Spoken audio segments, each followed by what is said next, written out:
And right here, and especially the turn. Guys, if you're coming and joining now, we're just gonna do the backhand of Alcaraz. I just want to go through a few important points on the take back especially. So right now you can see Alcaraz has the racket up on the shoulder turn, and look at the picture how his chin is above the shoulder, so like has a good pre-stretch in the back muscle. So I'm going to show you now what's important on that backhand, and how you can try to imitate that. So let me just say one thing first. So not all players have the arms high up here on the backhand side. On the forehand side, you're going to see a lot of players with that arm high up there. On the backhand side, you see a lot of players just making sure that the racket head is above the wrist on the turn, so that you can see a lot of players that just turn till here and the racket head is above the wrist. Some players have it higher. I like to teach it at the beginners players to have the racket head a little bit higher. So if you have it a little bit higher, you have a little bit longer way of acceleration, and you can create a little bit more power, especially when you teach like beginner ladies. It depends how good that player is. I like to still have them up here and flip the racket, I call it, and hit that ball. And then you have to see, you know, how the dynamics work on the stroke. So I'm gonna break it down super quick. Remember, when you turn on the backhand, it's not just like you put the racket out here, you rotate the upper body actually. So one good thing is you can do that as a drill. You stick the racket out straight and rotate the upper body against the lower body. I did that on that forehand video I had that week. So when you do that, you actually feel a pre-stretch here in the back muscles. You need that in order to unleash a really good backhand. So then you hold the grip and you do the same thing with the upper body. You turn. You can have the turn lower or higher. It depends how you like it. It's all preference. If you are at the contact point at a good time, so if you take the racket back here and you're always here at contact, you're good to go. You can do that. But a lot of players have problems to get to the contact point from here, like from here early enough. So if you play on a fast surface, you know, like it could be that you're going to struggle to be, and then you're late on that ball and you can't hit a good ball. So if you struggle with the timing, take the racket a little bit lower back, but make sure the racket head is above the wrist. So in order for the grip, I see a lot of players. So continental grip on the bottom is a good backhand grip, and the Eastern, if you would be left-handed, so like a left-handed forehand Eastern grip on the top, and that gives you a really good way to maneuver the ball at contact here. Okay, so I see a lot at recreational level that the players have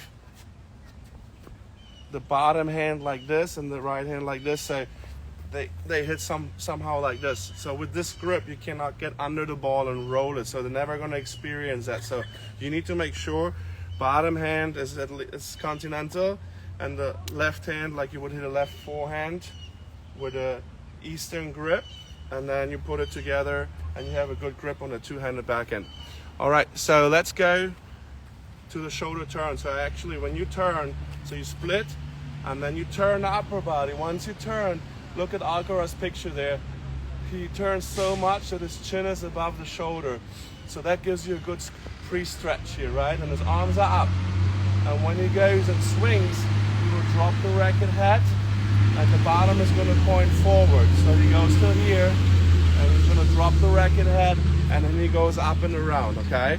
So in this moment when you're there, when you see Alcaraz right there, up there, he's not squeezing the rackets. That's another mistake recreational players do. You have to have the right moment with the squeezing. So at the beginning you want to be loose, so he's loose up here. And he's still loose when he gets the arms underneath here. And now he squeezes a little bit more when he goes to hit it and finishes over his shoulder. So I always tell the players, when you control yourself and look at yourself, once you're here, if you squeeze too tight, you're going to have like a baseball batting backhand, because you're not able, when you squeeze tight in this situation, to get the racket underneath the ball.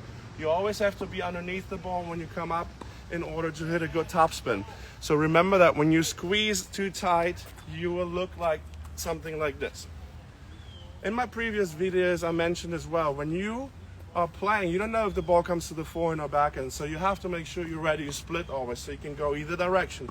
once you know where it's coming, make sure you ease into the turn wherever the ball is going to be. And don't go back and wait for it. You just split and ease into it. So when the ball comes, you have a nice fluidity in your shot. So it's not like you take the racket back and hit. You try to ease into it and hit it. A lot of players, another mistake recreational players do, and look at Alcaraz when he's up here, a lot of players throw the racket too far around and they just go like this and hit that ball.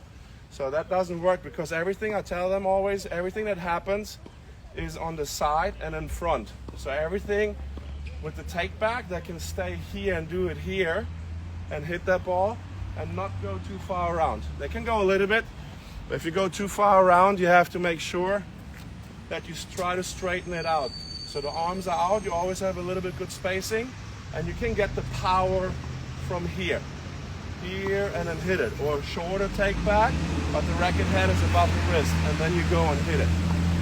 So all those little things are going to make a big difference. That's why I picked Alcaraz here with the take back, to tell you that if you have a high take back, you're going to have a little longer wave acceleration, especially for beginner players. It's going to be easier to hit the ball over at the beginning. And obviously this is the best of the best. We're going to try the best on our ends to imitate as much as we can. So make sure an early preparation is key. All right, guys, this was it for today's session. And again, ASICS, thank you for all the amazing gear you send me, and thank you for watching, guys.